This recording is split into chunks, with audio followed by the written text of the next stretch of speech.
This is a capacitor. It's a short-term energy storage device. This is used for when energy needs to be collected and stored quickly. Now, these things are pretty cool, but let's see them in action. This is the capacitor visualizer. When I press this button right here, the capacitor charges. The red light indicates charging.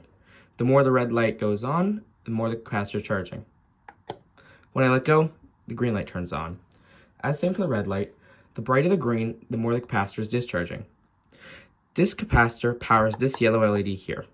And when I power it up a little bit and reset it, this just drains the power from the capacitor so it can be ready for the next test. Now, let's go over to a false. The circuit works perfectly. However, you might understand how it fully works.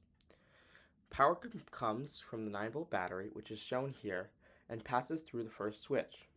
This controls power to the entire circuit, and without it being pressed, nothing happens.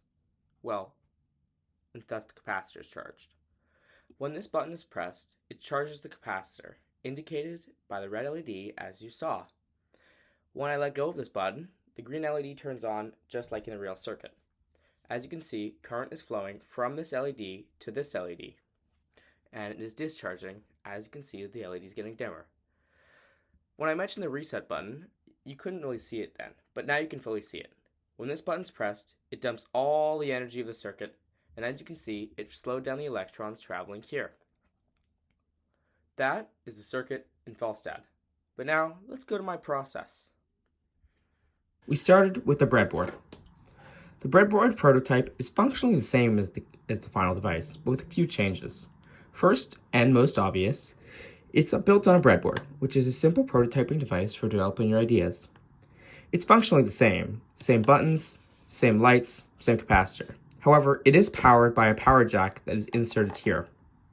Now, let's go to the final show. This is the final device. As you can see, it differs from the breadboard by having purpose-built components such as this board and this case. Also, power is supplied through an external jack here.